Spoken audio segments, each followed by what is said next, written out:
Welcome to Fantasy Football Today, DFS. My name is Sia Nejad. I am your host for the Tuesday show. It's the solo pod. Mike McClure will be back with us on Thursday for our game-by-game preview. Let's talk a little bit about Week 7. We're going to go through our lineup recaps, and of course, we do my favorite thing of the week, which is the early look to Week 8. I'm really interested in this slate. There's a few games I'm really interested, maybe some contrarian games I'm interested in as well. Again, we attack those games more specifically on Thursday, but I love doing the early look. There's a lot of plays I really like. So everybody stay tuned for that.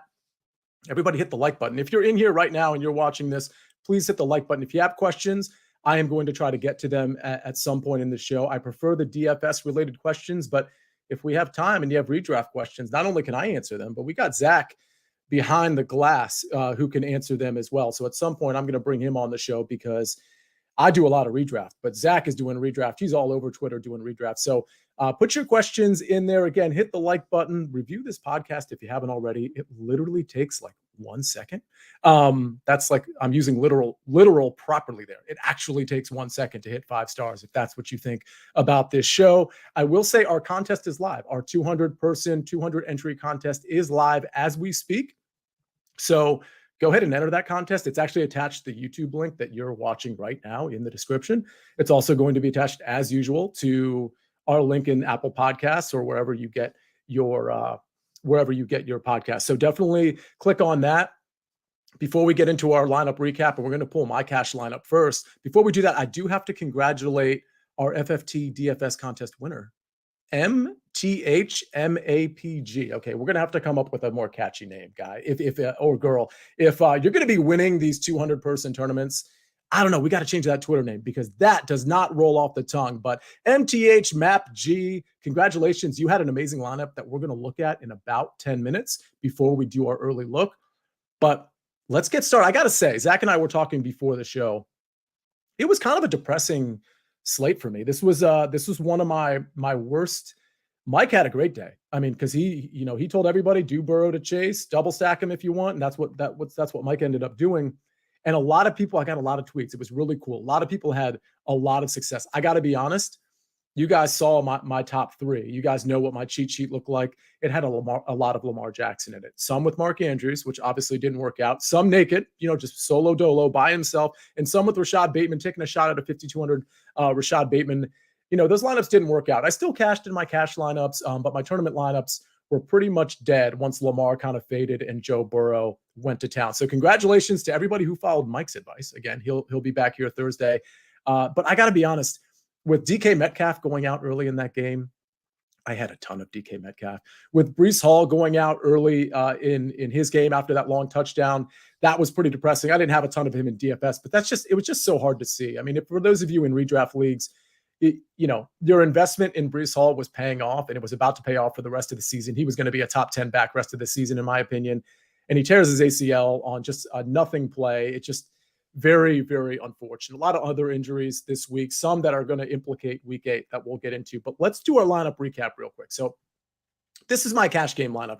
As everybody knows, I had Lamar Jackson as my cash game quarterback. Now, there's an argument there that perhaps that wasn't the play because we know Joe Burrow was popular in cash games, and we know Mike McClure it recommended Joe Burrow, not just in cash games, but in tournaments as well. So I certainly could have gone Joe Burrow there. I just really liked the upside of Lamar Jackson, not just in tournaments, but of course in cash games. And I thought he had a reasonable enough floor with his rushing yards that he would probably not crash and burn in cash games. Well, I was wrong about that because that floor really never came to fruition.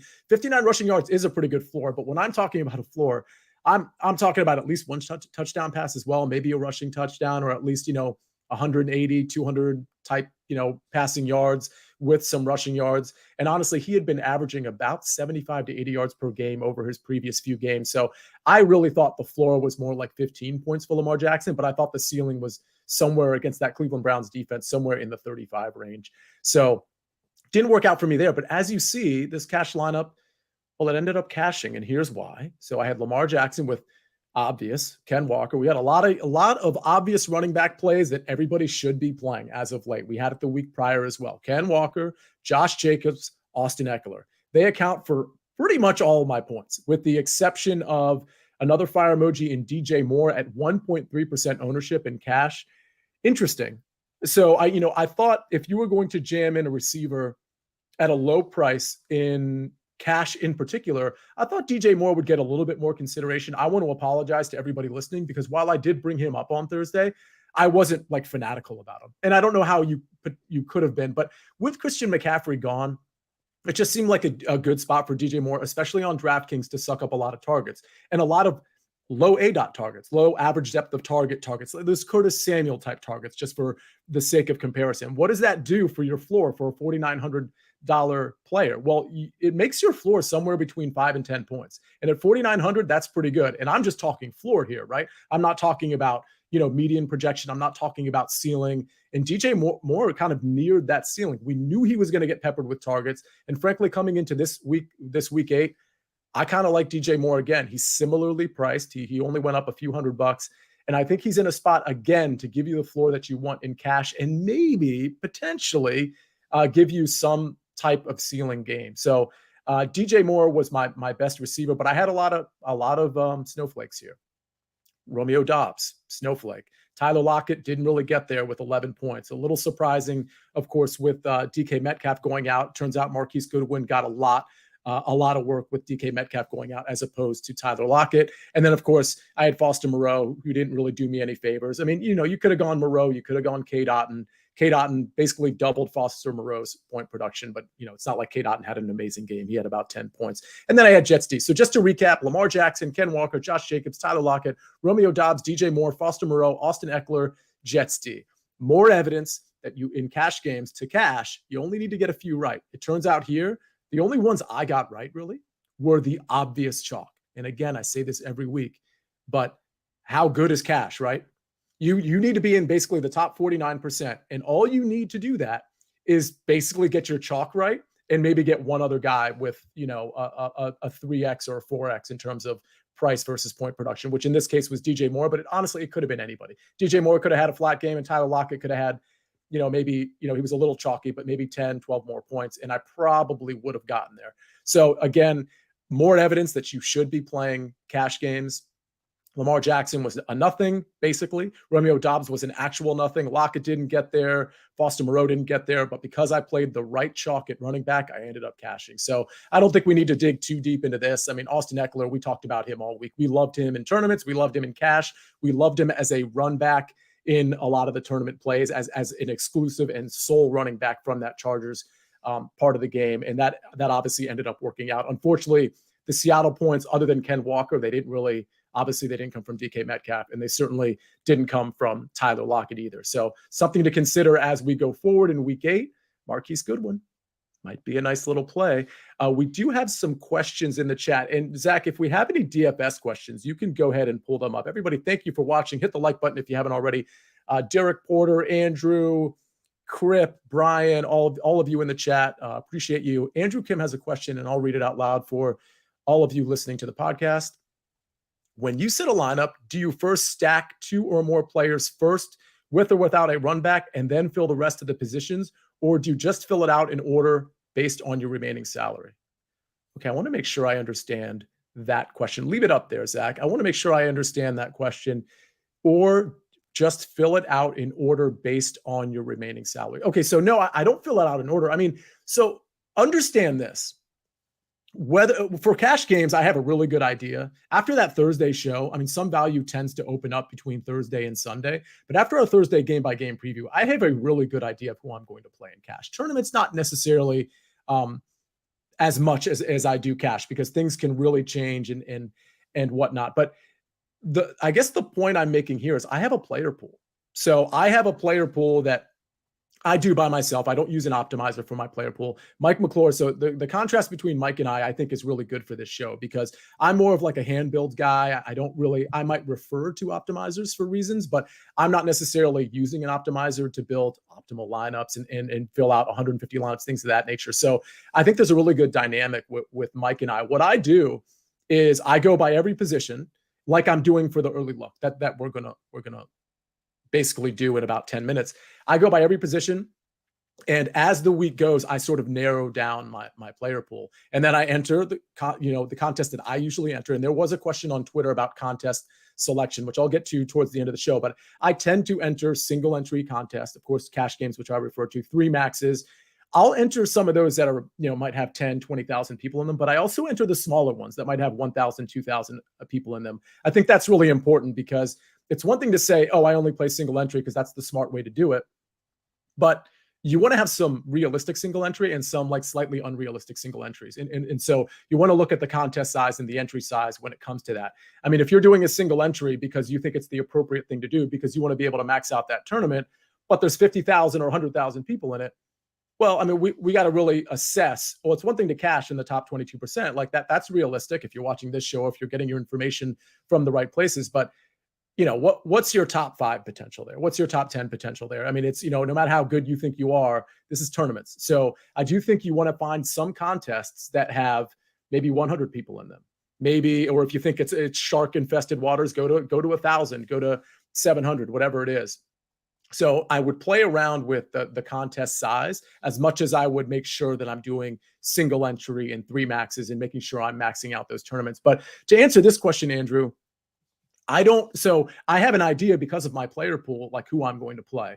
And I have a very good idea of like how much, for example, last week, how much Lamar Jackson I'm going to play, how much Lamar Jackson to Andrews or Lamar Jackson to Bateman I'm going to play, how much Burrow to Chase. So I already have a preconceived notion. So a lot of times I will fill out the lineup putting in my stack. So I'll put in, let's say I want to stack that Lamar Jackson game from last week, Lamar and Bateman, Lamar and Andrews. And then I go ahead and I fill out my lineup, but because of my player pool, I already have a preconceived notion of who's going in there. And then I'll do the next lineup and I'll do the next lineup and I'll make slight changes based on how big my player pool might be. But my advice for you is know who you want to stack in the lineup that you open up. You don't always have to have a run back. We preach that a lot every single week. A run back is great. Correlation is great, but it doesn't always work. There's not always situations like the Atlanta Falcons, for example. You really want to run it back with their 2 primary weapons of Drake London and Kyle Pitts? I mean, you can if you want, but I'd rather go to another game where there's a guy that's going to get a ton of targets and that's going to have a quarterback that's going to throw more than 14 times. So those are some of the considerations from a run back standpoint. But with all that said, because of my player pool, I have a really good idea of who's going in the lineup before I even click the button, before I even open it. And it's just a matter of some of those small permutations as you build more and more lineups, hand build for that matter, and how much of such and such guy you want to play and how much do you not want to play. Like last week, I had a ton of Lamar Jackson. So I went into a lot of lineups, just first button, Lamar Jackson, some naked, some with Bateman, some with Andrews. And then I went to, after filling out, let's say 5 or 6 tournament lineups, I went to the next stack option and I put in a lot of players that I had in the first tournament that I filled out. There's not a ton of variance because my player pool tends to be pretty narrow. Okay, so good question. Thank you. I hope I answered it. I think it was kind of a convoluted answer, but I think the player pool part of that was important. So especially if you're hand building, I think you should really focus on what players you want to play at each position and then start to build your lineups, as opposed to build your lineups and just be like, I'm pretty sure I like this stack. I'm pretty sure I like this guy. I think you should have a visual of especially if you're hand building, of who you actually like at each position. Let's go ahead and pull up. Thanks for the questions. Keep them coming. Let's pull up Mike's cash lineup. Mike did well this week. I'm actually kind of surprised he didn't have a takedown. I think if he had a takedown, we would know about it at this point. So he absolutely crushed it. His lineups were absolutely electric. And again, all the Twitter love that we got this week. And again, if you guys benefit from some of this advice, I very much encourage you to get on Twitter if you're on Twitter and tweet it out. I mean, we want to hear it. We want to hear that you were successful. And for that matter, if you did well, go ahead and review the podcast because that's kind of cool too. It's great for us, for eyes on this podcast. But I was so encouraged by the amount of people that actually listened and played Mike's suggestions. You guys know, some of you might be new to this show today. At the end of the Thursday show, we actually do Mike's top 3 at each position. I think that was a suggestion from the chat, for the record, from the listeners. And we take your suggestions, and we're happy to take more of your suggestions in the future. But long story short, we did that, and I think that's really catching on. We've got our cheat sheet, we've got our top 3 at each position on the Thursday show, and then we dive into each and every game, and we talk about the type of roster construction and the type of players we're going to use or not use in that game. So Thursday show is great. That'll be 5 o'clock. That time might move to earlier this Thursday. So keep an eye out for that. Mike's cash lineup, Joe Burrow stacked with T. Higgins and Jamar Chase. That you might think that's unusual, that type of stack for a cash game, but Mike is famous for attacking a game, whether it's cash or GPP. If he believes in the spot and he thinks he's going to cash because he has the right mix, he has the right stack, he'll do it in a cash game too. He did this last year too, and he was very successful. And that's why he has the point total he has here of 192.34. So he stacks it with the double stack with Chase and Higgins. Higgins obviously didn't get there, but he certainly didn't have a bad game, and he was 7 yards away from getting that 100-yard bonus. He goes with the chalk at running back, of course, Ken Walker and Josh Jacobs. He actually decides not to go with Austin Eckler. He goes double tight end, which you guys know he does a lot, Dulcich and Foster Moreau. That didn't do him a ton of favors, but it allowed him to double stack Jamar Chase and T. Higgins and pay up for Josh Jacobs, who at 6,500, you had to consider there was some salary going that direction. CeeDee Lamb is who really let him down at 6,800, but it didn't matter because he picked the right stack. You pick the right stack, you're probably going to cash in your cash lineup. So not much to say about this lineup. Certainly CeeDee Lamb should have been better. I had questions about this game. We talked about it on Tuesday and we talked about it on Thursday, how I thought the Cowboys defense was probably going to stymie Jared Goff and the Detroit Lions, and we weren't going to have that back and forth like the game total suggested at 49.5. So that ended up coming to fruition. Gallup had a horrible game. I was kind of on Gallup in tournaments, so that hurt me and anybody who listened to me. CeeDee Lamb certainly didn't get there.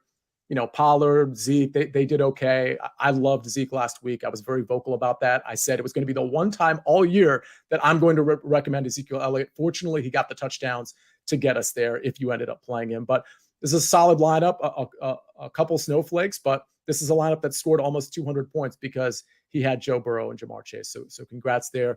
Let's take a quick look at my snowflakes, which is my GPP lineup. 148.20. This lineup did not cash. I picked this lineup specifically because I cashed a couple tournament lineups, but I want to be honest about how I did, right? I don't want to just put all the ones that cash for me because I actually ended up having a losing day, particularly in tournaments. This was the lineup that I put into the FFT DFS contest. And for whatever it's worth, it's not like it was last place or anything. It was in the top 100. I think it was in the 70s or something. And it goes to show you that if you pick a couple of the right pieces, you're closer than you think. So Lamar Jackson obviously didn't work out, but I played 3 running backs: Austin Eckler, Ken Walker, Josh Jacobs. We've already talked about them. DK Metcalf, well, that hurt me pretty bad. It's funny how things turn because DK Metcalf, he goes up, looks like he might have grabbed a touchdown early in the game. All systems go for Seattle and DK Metcalf specifically. And it turns out not only does he not catch it, but he gets carted off. And that is NFL 101 for you. Like any given Sunday, any given quarter, any given moment, your guy can be out of there. And I honestly think DK Metcalf in, let's see, a 60-point game, how many points do we think DK Metcalf would have had in that game? 18, 25, 22, all of that was in play. So that was super unfortunate for me. Nico Collins, kind of a shot in the dark. I needed a salary saver at 4,200. Rashad Bateman was sort of my kind of gimmicky GPP play.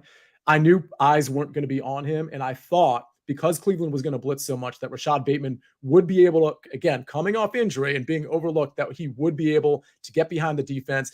And I told you on Thursday that the splits with Lamar Jackson getting blitz versus non-blitz, he was really bad against the blitz when Rashad Bateman wasn't playing. But when Rashad Bateman was playing, he was really good against the blitz, and that led me to a lot of Lamar Jackson, Rashad Bateman stacks. Well, it turns out Rashad Bateman wasn't the X factor in that. It was just the beginning of the season. Lamar was good, and now teams are kind of figuring him out a little bit, and it's just not a super good look for Lamar Jackson. Yes, he can have the ceiling game, but I'm starting to worry about his floor. I think this will be his worst game of the season outside of an injury, but just a really bad look for Lamar. Just the offense didn't look right at all. Anyway, so I had that Bateman stack: Foster Moreau, Josh Jacobs, Jets D. Not much to say about this lineup. We talked about all of the guys. DK Metcalf, super unfortunate.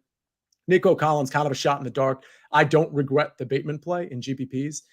He's not a target monster. We all know that, but I thought there was certainly a possibility that he could get loose for a couple catches, score a touchdown, eclipse 100 yards, and he could do all that on 5 catches. I legitimately thought that, and I knew I'd be head of the field if he had a ceiling game. So don't really regret that. Just, that lineup didn't get there. So let's do Mike's GPP. We'll do the FFT DFS contest winner, and then we'll do our early look. So Mike's GPP lineup, this one cashed, as you might expect, 163.7. He had a Geno Smith double stack with DK Metcalf and Tyler Lockett. He had Eckler on the bring back. We talked about that specific stack on Thursday. We talked about the Geno double stack with the Eckler bring back, and you call it a day. And that's exactly what he did. And again, Geno, he wasn't really pushed as hard as he probably should have been. That's 2 weeks in a row where you think you're probably getting a great Geno game, but the offense on the other side, whether it be Arizona or the Chargers in this case, they just didn't do enough. And so Geno ends up with only 15 points, but he's got Eckler, he's got Jacobs. Again, we talked about them, super chalky, but no problem there. Eckler at only 22%, pretty good value there, frankly. DK Metcalf, we talked about him, and Lockett double stack. And then there's that Jamar Chase guy again. You got conviction on somebody. Like I had conviction about Jamar Chase 2 weeks ago, not so much this week, but Mike had conviction about Jamar Chase this week. And that's what ultimately gets him to the cash. Dalton Schultz, Foster Moreau. We see a lot of 2 tight end sets for Mike McClure. So super interesting there. Not afraid to do that if it gives you the opportunity to get Tyler Lockett, DK Metcalf, and Jamar Chase, who all could have had ceiling games. All of them could have. Only Jamar Chase did in this case. But to me, this is a tournament winning lineup. This is the type of lineup that can win you a tournament, especially if Foster Moreau just gets a little bit more. And if Dalton Schultz at 8% has a ceiling type game against the Detroit defense, that was certainly in play, especially with Dak's first game back. You'd think a lot of the comfortable targets, a lot of the easy targets would go to Dalton, both in the red zone and between the 20s. So I absolutely love this lineup. I think it should have done a lot better. But again, the Chargers offense being relatively inept and everything going through Eckler and Metcalf getting hurt, that's not going to do it for you. All right, let's go to the FFT DFS contest winner, MTHMAPG. I hope you're on Twitter. I need to know what those letters stand for and whether or not we can change your Twitter name so that next time you win a contest, we can rattle off something super catchy. Okay, this is a great number here. 211.04 for this guy, girl, I'm not really sure. I think we have some female listeners of this show, which I'm super happy about. I don't know if people really notice, but there's a lot of females that I know, a lot of girls that I know, women that I know that actually play DFS and who are quite good. So I don't think that should be a surprise to anybody. We don't hear a lot from them. So hopefully this is one of the girls I'm talking about. Joe Burrow to Jamar Chase. Love that. I assume you listened directly to Mike on that one. Austin Eckler, Josh Jacobs. Absolutely love that. Romeo Doubs gets him a 0. Well, this is interesting. You can win a 200-person tournament and crash and burn completely on a play. I think this lends itself to what we talked about at the beginning of the show. And I wish I could remember the name of the person who was asking me on Twitter, but he was asking me about contest selection because he saw this very lineup. He said, I had a lineup that was similar to this, but it didn't take down any tournaments and it barely cashed, I think is what he said.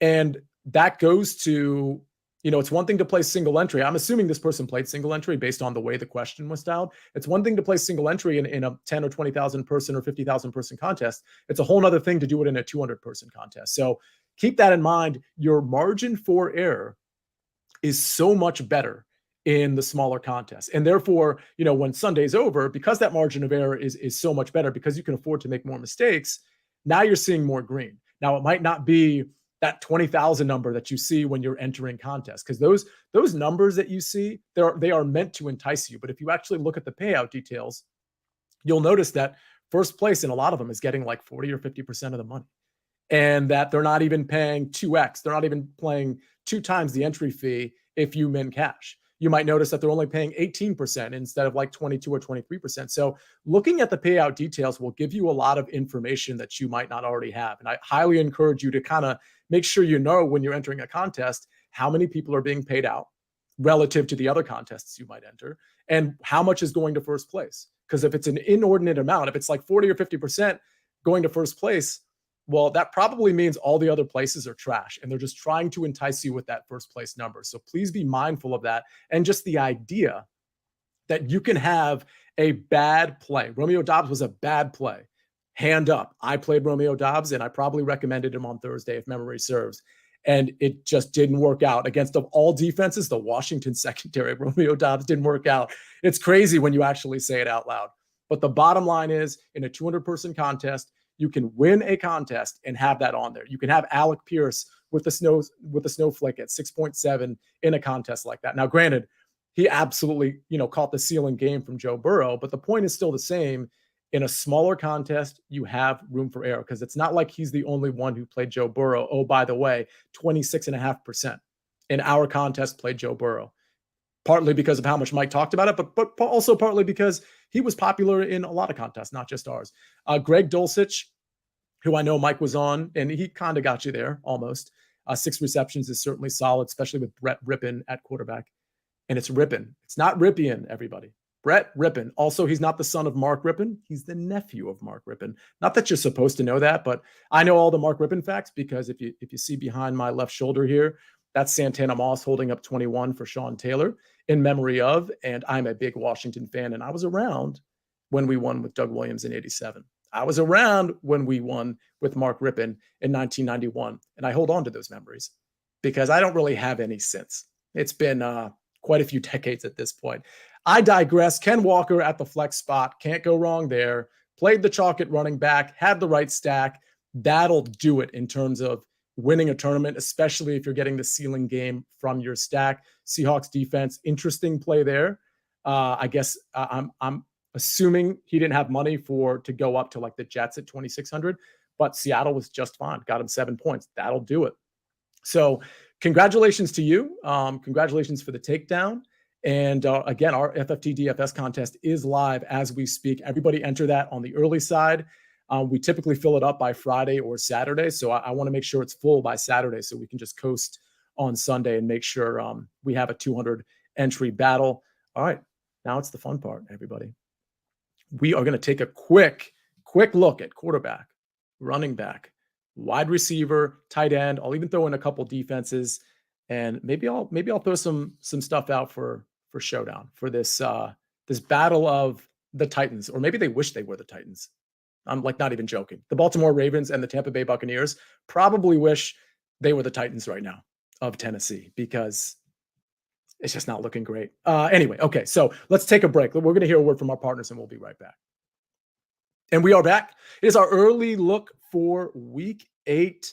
We've got, I believe so we have the London game. I think we've got a 10 or an 11 game slate. Maybe when you come on in a second, maybe you can correct me on that. But we do have the London game. So for your redraft, the redraft people in here, which is pretty much all of you, go ahead and make sure you have your lineup set, late Saturday night so you don't mess anything up for that London game.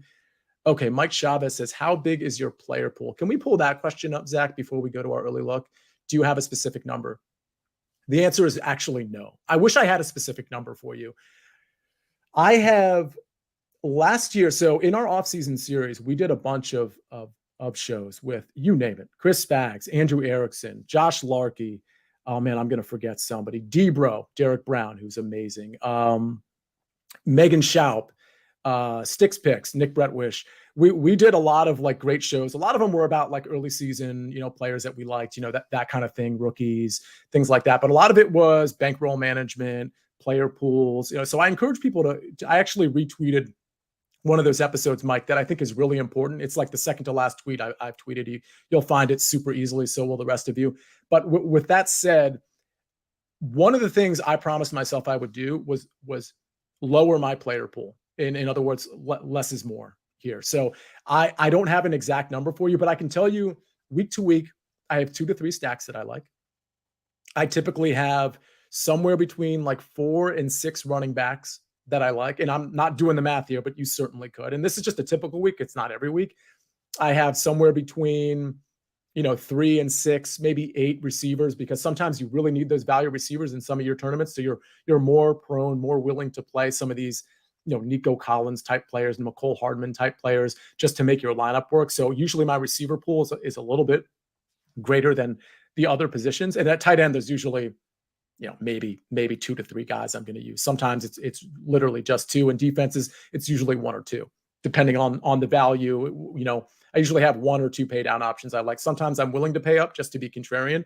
So I hope that kind of answers your question, but it should give you an idea of the fact that, I'm not exactly dealing with like 35, 40 players here. I'm also only playing maybe 10 different lineups from a tournament standpoint and 1 to 2 lineups in cash, just to give you an idea. And 10 lineups might be rich. It might be more like 7 to 8 lineups in terms of like the variations in them. So I might play across 15 contests, but there's only 7 or 8 lineups that are going in that. And the player pool that I just mentioned in terms of the average number of players, that's pretty much accurate week to week. I hope that answers your question, Mike. Thanks for the question. I think Mike is a former winner of the FFT DFS contest, by the way. If you're new to the show, as in you just entered over the last 10 minutes, please hit the like button. Let's bring up the QBs. Oh, that was quick. Zach is way ahead of the game. Okay, so there's only a handful of QBs that I like here. And for the record, I don't go over every player during the early look. I just take a look at the players that sort of caught my eye at each position. And then, of course, on Thursday, we kind of dive deeper into the game itself, and we just inherently talk about more players. Jalen Hurts really catches my eyes for obvious reasons, right? He's going up against a pretty bad defense, a secondary that continues to be banged up. He's 8,300, which is very expensive. But frankly, on this slate, while I haven't had a ton of value, I also don't see a ton of great quarterback options, especially quarterback options that will both run and pass the ball. There's certainly some quarterbacks here that we'll talk about in a second that I like just to rack up potentially 300 plus passing yards and maybe 3 touchdowns because of the matchup. But in terms of getting both sides of it, the rush and the pass, I do like Jalen Hurts. I do like Philadelphia coming off a bye. I do worry that the game might not have the back and forth that we want.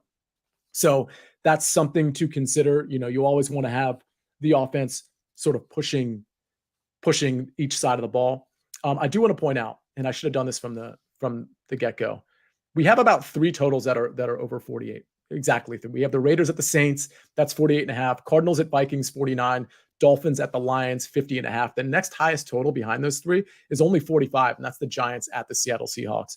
And all of those games that I just mentioned, including that Giants-Seattle game, all have a point spread of 3.5 points or less.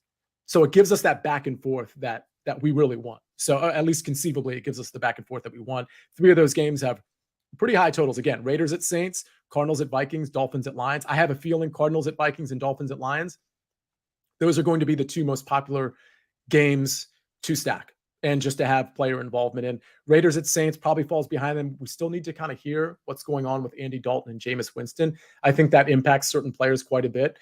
I think if it's Jameis Winston, maybe a tick up to guys like Chris Olave, even though he'll do fine with Andy Dalton. But if it's Andy Dalton, maybe a tick up to Alvin Kamara, who we know is going to get the dump down. So those are some of the considerations we need to kind of wait on as we hear injury news. Kyler Murray is the next quarterback that I like here. Listen, I've been on Kyler's case quite a bit. He's 7,500. He's at Minnesota. It's going to be great game conditions. Vikings allowing a lot through the air. And I gotta be honest. I gotta be objective here. I've given Kyler a lot in terms of criticism, but he looked pretty good with DeAndre Hopkins. If he had Marquise Brown, he would have looked even better. I mean, it's really unfortunate that Marquise went down when he did, but man, he really peppered DeAndre Hopkins, who I believe caught 10 of 14 targets and had a 48% target share. Like, stop and think about that for a second. 48% target share is absolutely incredible. And honestly, I think he's kind of the safety blanket. Like, no longer is Zach Ertz the safety blanket for Kyler Murray. I think it's DeAndre Hopkins at this point. And those touches are a lot more valuable than they would be for Zach Ertz. So Kyler at 7,500, I do think this is one of the few spots where I'm going to be willing to play him in what looks like a potential for a ceiling game. So Hurts and Kyler, I probably like the best. The next 2 that I like, we go all the way down to 6,200. It's interesting because you see here, if you're watching us on YouTube, it's Jalen Hurts, Kyler Murray that are expensive. And then there's a pretty deep drop to Dak Prescott, who I'm not particularly interested in at home against Chicago. Tua, I do like at Detroit because it's at Detroit, and this Detroit defense continues to be pretty terrible across the board. I do want to point out, too, the Lions, I suppose out of necessity, they play a lot of man coverage and they blitz a lot. That's not going to be a good recipe. So let's be clear here. I mean, the defensive coordinator can kind of do what he wants. Maybe he plays less man coverage. Maybe he blitzes less. But that is not a good recipe for Tyreek Hill and Jalen Waddle and Tua in terms of defending them. I mean, you throw a blitz at Tua and you got man coverage on Tyreek Hill or Jalen Waddle, or honestly, even Mike Gesicki. We're talking about rattling off a ton of touchdowns, a ton of yards. So I do like Tua. I like Kirk Cousins as well at home, coming off a bye against Kyler Murray. The Arizona defense, they're also allowing a lot through the air. So I think that's going to be a really good game for shootout potential. We've seen Kyler Murray and Cousins let us down before. So it's not a lock by any means, but I do like Cousins, and I do like Tua, Kyler, and Hurts. Two quarterbacks to keep an eye on. And let's scroll down all the way to 5,000, Zach. I'm just throwing this out there. Ryan Tannehill does have a foot injury. These foot injuries are tricky. And I think he left the stadium in a walking boot. It wouldn't shock me if he's not playing in this game. I'd like to see how that situation progresses because, listen, I don't think Malik Willis is ready. I don't think anybody does. But he does get the benefit of playing at Houston. Now, he's not going to chuck it around the field, and neither does Tannehill. That's not their offense. But he'll run. And he'll do the RPO. He'll do the read options. And Derrick Henry could potentially get his, and Malik Willis could potentially get his. I think it's an interesting speculative play. And oh, by the way, let's go down to 4,000 because Sam Ehlinger is going to start for the Indianapolis Colts, which I think everybody watching this show knows at this point. He gets to play the Washington secondary. Listen, I think this is a spot where Sam Ehlinger could really suffer. I think because the Washington defense they can rush the passer. Like that's something that they do very well. Their back end isn't good, but they can rush the passer. So this could be a bad game for Sam Ehlinger, or it could be a really good game. And we see Paris Campbell emerging. We see Alec Pierce, who has emerged. We see, Michael Pittman. Yeah, he's pretty good. And those tight ends who are likely going to be somewhat of a safety blanket, whether you go with Mo Alley Cox or Jelani Woods or who am I forgetting, Granson. Like he's got a lot of options. So if he's good, if he's somewhere between good and very good at 4,000, it's not going to take much. So it's just something to consider. It's speculative as of right now. Maybe Thursday when Mike gets here, he'll let us know what he thinks about that. Again, it's a nice time to be starting your backup quarterback against Washington because it's just not a great situation. Yes, I do think they're going to run the ball a lot. I don't think they're going to put the game in Sam Ehlinger's hands, but he doesn't need to do much to pay off a 4,000 price tag. And if you stack him with the right guy, which we don't know who that's going to be, but if you stack him with, let's say, Paris Campbell, who's extremely inexpensive, I want to check my notes to see where Paris Campbell, he's 4,500. And oh, by the way, the last two games, he's had 12 and 11 targets. Now that might change with Sam as the quarterback, but these are things to consider because that's 8,500 tied up at one of your receiver and your quarterback positions. Imagine what you can do after that. Okay, so let's move to running backs. And I'll start with Derrick Henry. I would prefer Ryan Tannehill playing this game if I'm going to play Derrick Henry at 8,400, but we can't deny, whether it's Malik Willis or Ryan Tannehill, we can't deny the blow-up spot potential for Derrick Henry. I mean, even if Houston is just bending and not breaking, at some point they're going to break. And so I really like Derrick Henry for very obvious reasons at 8,400. Barkley, 8,100. Yeah, 8,100 at Seattle. No reason not to like him. He's getting so much work. Dalvin is interesting at 7,600. I don't think I'm going to get there with him, mostly because as good of a matchup as this is, well, it's not a great matchup. But he's the RB1 on a team that has a very high implied total. He's just not getting the passing work. And if I'm going to pay up for a running back like that, it's either going to be the Derrick Henry type caliber running back, or it's going to be the Saquon Barkley type running back, who I know is good for potentially 5 to 7 targets. And Dalvin Cook, he's just not there. Alvin Kamara, I like quite a bit, but I like him a lot better if Andy Dalton is playing. Again, Kamara is at home against the Las Vegas Raiders. Ken Walker, no reason not to play him. 6,500 at the New York Giants. I think if he's really chalky at that number, at that price, I'd be willing to come off of him actually. But if he's not like super chalky, I think you're still getting good value. Raheem Mostert at 5,900, I like quite a bit. This is a game strip that should favor him. He's getting the passing game work too. So long, Chase Edmonds. It's the Raheem Mostert show, both in the running and the passing game. He had 20 touches last week. He's running pass routes, and he's going against a team allowing almost 5.5 yards per carry. So at 5,900, I think that's great value there. Let's move to, and for the record, there's more value on this board. And we'll try to diagnose what's going to go on with Hubbard and guys like Foreman and some of these other guys. Maybe Tyler Algier you're interested in. We'll talk about that more on the Thursday game-by-game preview, but these are the running backs that have stuck out to me. Let's check on wide receivers. We got Cooper Kupp at the top, coming off a bye. Pretty good situation because, yes, San Fran, their defense is getting healthier, but their back end still is pretty banged up. And so Cooper Kupp coming off a bye certainly could feast. Am I going to get there at 9,600? I don't think so. I think I'd rather pay down for Justin Jefferson at home versus the Cardinals coming off a bye, then go to Cooper Kupp against the San Francisco defense. The thing about Justin Jefferson, he's been a little underwhelming, particularly in the touchdown department, but that could certainly regress in a positive way. I think this is a potential blow-up spot for Justin Jefferson. I think Kirk Cousins to Jefferson stacks are very much in play. I think you could add somebody else to that, like an Adam Thielen or an Irv Smith, somebody like a kind of a discount player. And I think the run back could be DeAndre Hopkins. It could be Zach Ertz. I mean, depending on what you can afford, because DeAndre Hopkins is priced up a little bit at 7,400. But I do like that stack, and I do like that run back. Devontae Adams at 8,600 against the Saints. I don't mind that at all. It's probably not a play I'm going to get to, but it's something I'm certainly going to consider. Tyreek Hill, 8,500 at the Lions, I like quite a bit. I just explained why. I mean, first of all, Tyreek Hill is pretty much matchup proof. He's coverage proof.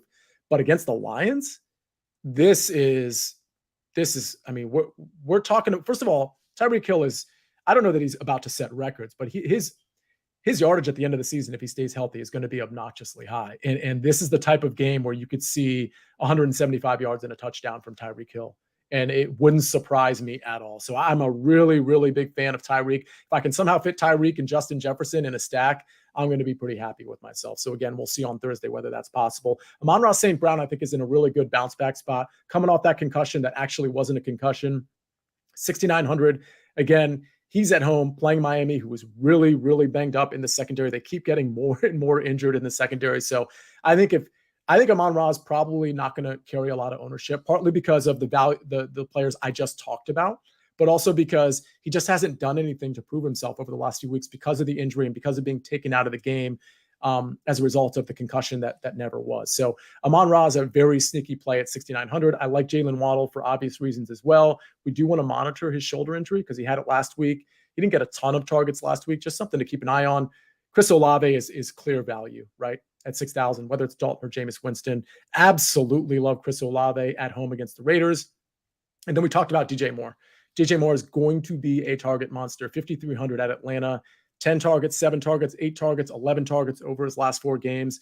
That's not going to go down. There's no Christian McCaffrey. There's no Robbie Anderson. They're just going to force feed him the ball. I love the floor for DJ Moore. And I do think, while I don't anticipate a, quote, ceiling game really ever from DJ Moore, I think you're going to see a lot of fire emojis with him over the next few weeks. I really, really do. So at 5,300, tremendous value there. Paris Campbell, I talked about 12 and 11 targets over the last 2 games. It's really kind of a coin flip between him and Alec Pierce, but it does look like Paris Campbell is the guy. It's just the problem is with Sam Ehlinger in there, we don't really know how that's going to play out with those 2 guys or with Pittman or with the running game in general. So it's kind of an unknown there. Marquise Goodwin at 4,400. Obvious value, right? No DK Metcalf. Marquise Goodwin had a couple nice high value catches the game before last, and now he's really getting integrated. He is a speedster, but he's getting open, and Geno's looking his way. 4,400 home against the Giants. Absolutely love that. A flyer, Chris Moore. I mean, the Houston receiver core is getting kind of banged up. You know, there's going to be a lot of flyers we'll talk about on Thursday, but at 3,500, I thought it was at least worth mentioning Chris Moore at home against the Titans. He, of course, plays for the Houston Texans. Let's touch on tight ends real quick. Not a lot I like here.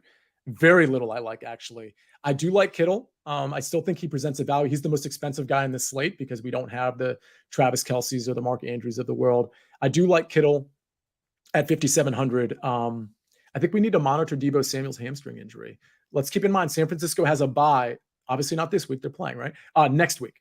So if Deebo Samuel's not practicing this week, it's a very important game, but they might just sit him out and hope he gets better post-bye. So if he's out, I think that means more targets for Brandon Ayuk. I think it means more targets for George Kittle, and it makes these guys very playable. It might even mean more targets for guys like for wide receiver 3s on that team. So we'll have to kind of wait and see on that with respect to the 49ers practice report. But Zach Ertz, I don't love. I like him, 5,100. I don't think it's tremendous value. I think it's solid. It's a very good matchup, clearly.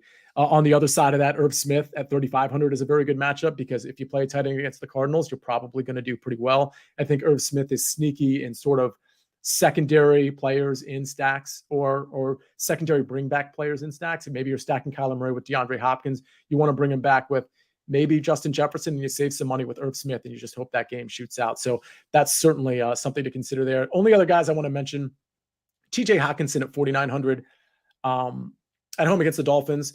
let's monitor the injuries. It looks like Amon-Ra is healthy. I think Josh Reynolds is healthy. So that kind of minimizes TJ Hawkinson a bit. I think if you play him, you're just trying to be a little contrarian in that department. But Miami not defending the tight ends well at all. So something to consider. And speaking of Miami, Mike Gesicki at 3,800. Very speculative play. Probably a very much a contrarian play, but he does have ceiling potential. The floor is low, but he does have ceiling potential. And against Detroit, I'm willing to speculate on ceiling potential. And they, how are they against the tight end? They are also bad against the tight end. As I don't know why I asked that question. I guess I was just gauging whether they're bad or really bad. A couple defenses, and Zach, we don't need to hit defense, but the Commanders and the Patriots are defenses that jumped out at me. Patriots at the New York Jets, 3,000. That's just playing the whole Breece Hall is out and Zach Wilson is the quarterback.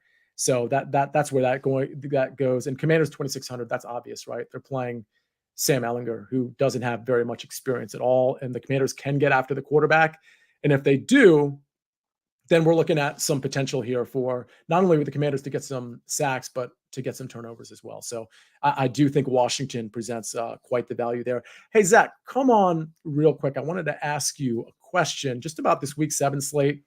But I also want to ask you about Showdown. Do you want me to give out maybe some Showdown info for this Baltimore Tampa game, or should we save that for Thursday? Let's definitely do it. I think we have time. I definitely kind of touch on that because hopefully it's a good one because a lot of these Thursday games have not been great, but you got two teams that look great on paper, do not look good on TV. So we'll see how they do on Thursday. Let me ask you, Zach. So Ravens are at Tampa and they're favored by 1.5, and the total is 45.5.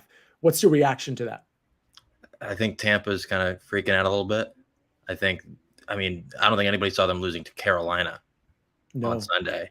And I think this is a kind of a must-win game for them. Baltimore, they did beat Cleveland. I know they kind of almost blew it down the stretch, but Tampa can't lose this game because they have a grasp on the NFC South right now, but it's not that large. And if the Saints start writing off a few wins here and there, hell, Atlanta could, even though they don't throw the forward pass, they could start rattling off a few wins. It's not as much of a lock right now that the Bucs are going to win the NFC South, and they need to kind of get that rolling soon. So my thought there is, I think you're right in terms of like that it's kind of a must win for Tampa, but don't you find that we keep talking about, well, of course, Tampa is going to scorch the Pittsburgh Steelers secondary who has everybody injured. Oh, they lost. Well, of course, they're going to scorch the Carolina Panthers who have some of their injuries themselves and aren't a very good defense as it turns out. And Tampa has, Godwin healthy and Evans healthy and, all these players at their disposal. Oh, oops, they lose that game. So at what point do we say to ourselves, well, even if we don't put it on Brady, let's not put it on Brady. We don't have to say Brady sucks now or Brady's still great. We don't have to go there. The Tampa Bay Buccaneers as a team defensively, they're not that intimidating at this point against the run or the pass. And offensively, nothing's really happening. Mike Evans dropped an easy touchdown, but Brady's not really throwing it down the field, short area stuff. And it's just, I think this line is right. I think, in other words, I think we're all surprised that it's, I think most people think this game should be pick'em as opposed to the Ravens being favored by anything.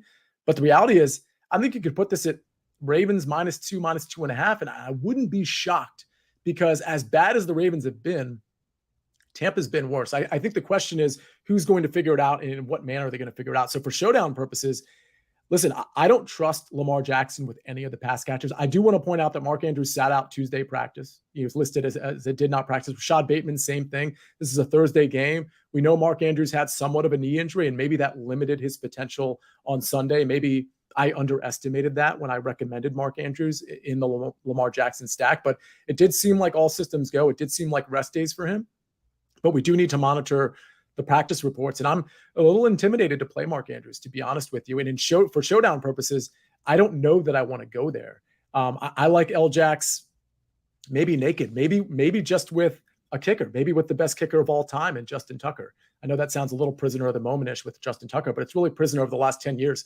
Justin Tucker is the best kicker of all time, in my opinion. He is just absolutely automatic. On the Brady side of it, I think you can play Brady in showdown, but I think you can leave him out too. And I think you can play one pass catcher like Godwin, who's getting a lot of the underneath stuff, who's not doing a lot of his ADOT is low, whereas Evans is going to be higher. And Evans is probably going to get the attention from the top corner. For the record, that Ravens secondary is actually getting a little healthier. They haven't been good, but they have been okay the last few games against very tough matchups, like guys like Jamar Chase. They've been not shutting down wide receiver ones, but they've been doing a really good job. So I think this is a Godwin game. I think it's a Fournette game. I think it's a Lamar Jackson game. I'm not so sure it's a Brady game. I think you can take flyers on the kickers like Justin Tucker.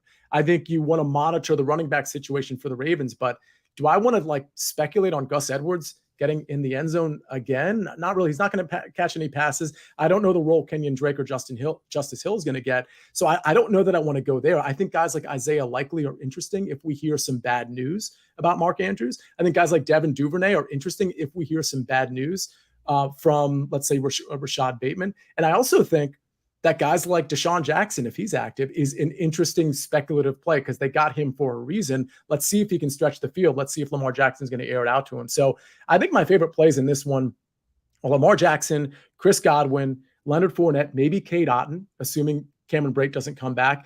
And then you just, depending on the injury situations, you incorporate an Isaiah Likely, you incorporate a Deshaun Jackson, you incorporate Justin Tucker. I think that's kind of where I'm going with this. While I want to monitor the situation with the targets, especially on the Lamar Jackson side, I think I just want to play Lamar Jackson naked or with one of those low end options like Isaiah Likely or Deshaun Jackson, unless I hear, or even Duvernay, unless I hear something hard and fast about Mark Andrews or Rashad Bateman. Totally. Yeah. I mean, Jackson, as we've seen, we both saw in Washington, he kind of comes in and he's like a flash in the pan and then he's gone for 6 weeks, but he could have 2 touchdowns and 130 yards on Thursday night before we see him depart. And that's the thing. And I think he's 2,000 on DraftKings. So, I mean, you never know what you're going to get from Deshaun Jackson, and the floor is there for 0 targets. I mean, it's literally like, forget about 0 catches. It's there for 0 targets potentially. But this Ravens offense has looked very, very substandard, and they need something to mix it up. And they got Deshaun for a reason. And, you know, if Rashad Bateman is hobbled even a little bit, to me, it's Devin Duvernay, maybe Mark Andrews, and then it's who else you got? It's James Prochet. It's guys like that, and your newly acquired Deshaun Jackson. So I at least see him getting a couple targets deep down the field. We'll see what that's good for. So that's ask us questions on Showdown if you want, and maybe I'll ask Mike about, you know, his Showdown captains. For the record, from a captain standpoint, it's the guys I mentioned, right? It's Lamar Jackson, it's Tom Brady. Excuse me, Lamar Jackson, Leonard Fournette, and Chris Godwin. I think you could play Tom Brady in your captain spot, but I think the way I'm going to go is one of those 3 guys and then fill out the rest of the lineup from there. Zach, before we go, were there any questions that I absolutely have to answer before we get out of here? I apologize to the chat. Go ahead. Yeah, I see one person who's about to make a horrible mistake because it's traded London and Khalil Herbert for Mike Williams. I don't know if you saw Sunday. Mike Williams' foot's not looking great. I know Drake London's not getting that many more targets than Mike Williams. Mike Williams is going to be out for a little bit of time. I'm not sure. You're 7-0. Hopefully that win streak keeps on going. I saw one question about Olave. So I was going to see what you think. What do you think of Olave? He's been very, I guess you could say, stable through the first 7 weeks of the season compared to the other rookie wide receivers. You see London kind of had that one great game. Garrett Wilson have that one great game. Jahan Dotson have that great game. But Olave, even against a good Arizona defense who shut down DK Metcalf, even though it wasn't really working for Andy Dalton, it was working for Olave. And this guy seems, regardless of who's playing signal caller, he can be a factor. What do you think of him in tournaments this week and weeks going forward? Yeah, I like Olave quite a bit. I actually have him on my sports line team. By the way, that team also has, I think I'm the highest point scorer in that sports line league. It's with Jonathan Coach, with all the early edge guys, but I have DK Metcalf and Breece Hall on that team. So it was not a pretty Sunday for me, but I also have Chris Olave on that team. I think he's going to be a target monster. Like, he is going to get force fed the ball because they just don't have a wide receiver 2 with Michael Thomas out. They just don't. Not that Michael Thomas would be the 2 in that situation, but he kind of would be at this point. And we saw what Marquez Callaway did with a lot of work. He didn't do well. A lot of those interceptions from Andy Dalton, or at least one of them, was directly the result of Marquez Callaway just not catching the ball. So I think Olave is fit for huge production, whether it's Andy Dalton or Jameis Winston. I think the upside is there, certainly with Jameis Winston more than Andy Dalton, but I absolutely love Chris Olave this week. I got to say, though, I don't mind trading Drake London and Khalil Herbert for Mike Williams. I understand what you're saying about the injury situation, but let's assume he's out. I mean, maybe you have news that I don't, but let's assume he's out 3 to 5 weeks. This dude's 7-0. He gets him back for the playoffs. I dropped Drake London just last week I don't think Drake London has any value whatsoever unless you're in a deep league. And Khalil Herbert, yeah, he's better than David Montgomery in terms of just like raw running ability, but he's not going to see the field more than David Montgomery. He's not going to get more than 50% of the snaps or the rushing attempts. So to me, you're basically trading two guys that, one, in my opinion, that's droppable, and one that is kind of more of a stash for a guy that you don't need right now because you're undefeated. And when you get him back, you're going to be entering the playoffs with potentially a number one receiver added to your already great roster. I think I make that trade. And by the way, if I'm wrong about the injury, well, oh darn, I lost Drake London and Khalil Herbert. Like, I mean, unless David Montgomery gets injured, Khalil Herbert, he's just not going to do much. So I think it's a chance worth taking, regardless of whether you have the full perspective on Mike Williams' injury. Yeah, I'm just waiting for the day when they flip Montgomery and they make Herbert the full-time starter. He's averaging 6 yards a carry. Like, you got to get this guy in the game. I don't know why you're not doing it. I mean, their offense looked great last night, but down the line this season, they're going to realize that Khalil Herbert's a better running back.